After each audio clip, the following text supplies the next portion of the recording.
നേരെ പിടിച്ചിട്ട് അല്ല റോട്ടിന് ലേവൽ പിടിക്കുക, അങ്ങോട്ടും ഇങ്ങോട്ട് തൊട്ടിക്കല്ല, നേരെ ഇങ്ങോട്ട് ഇങ്ങോട്ട് ഇങ്ങോട്ട് നേരെ നേരെ നേരെ പിടി നേരെ പിടി നേരെ. അങ്ങനെ അങ്ങനെ ശക്തി കൊടുക്കേണ്ട ആവശ്യമില്ല. എന്തിനാ അങ്ങനെ ശക്തി കൊടുക്കുന്നു സ്റ്റെയറിങ്ങിന്? എത്ര പ്രാവശ്യം പറഞ്ഞു അങ്ങനെ ശക്തി കൊടുക്കണ്ടെന്ന്? കൊണ്ടുണ്ടെങ്കിൽ ഇനി എത്ര കാസോട് പോകുമ്പോ എത്ര കൊണ്ട് കിട്ടാണ്ട്? കയറ് മാറ്റുമ്പോ ക്ലച്ച് ഓടണം. എത്ര പ്രാവശ്യം ഞാനോട് പറഞ്ഞു ക്ലച്ച് ഓടിച്ച് കയറിട്. ഈ ക്ലച്ച് ഞാൻ പറയുന്നു ഇത്ര ബുദ്ധിയില്ലാതിപ്പോ എനിക്ക്. കുറച്ച് വലിയ ആളൊന്നും നോക്കണ്ട. ഞാൻ കാസർഗോഡ് റിക്ഷ ഓട്ടിന് മൂന്നല്ലോ. നീ റിക്ഷ ഓട്ട മാതിരല്ല കാർ ഓട്ടേണ്ടത്.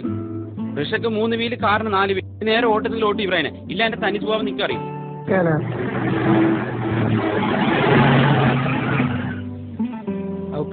നിങ്ങൾ ചൂടാണ്ട. നിങ്ങൾക്ക് പൈസ തന്നിട്ടാ എന്നെ പഠിപ്പിക്കും. പിന്നെ ഞാൻ ദുബൈന്ന് കമ്പ്യൂട്ടറിൽ പഠിച്ചിട്ട് വന്നയാ. നീ എന്ത് പഠിച്ചെങ്കിലും ഞാൻ എന്ത് ചെയ്യണം? ഇനി ഞാനെന്ത് പറയുന്നില്ല. എന്റെ ഇഷ്ടം പോലോട്ട്. ഔക്കർച്ചാക്ക് ഒരു വിചാരമുണ്ട്.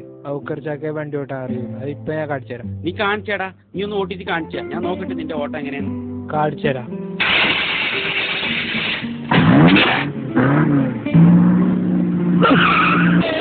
ഹലോ മല്ലടോ മല്ലടാ മല്ലടാ. നായിഞ്ചാവനെ നിനക്ക് കൊല്ലാൻ കൊണ്ടുവന്നിട്ട് കോള് മക്കളുണ്ടാ. മല്ലട കൊണ്ടോടാ നായിഞ്ചാവനെ. ബ്രേക്ക് ഔട്ടറാ താഴോക്കിട്ട് ബ്രേക്ക് ഔട്ട്. നായിഞ്ചാവനെ ഇവിടെ കൊല്ലാൻ കൊണ്ടുവന്നിട്ടാ നീ. Break out break out.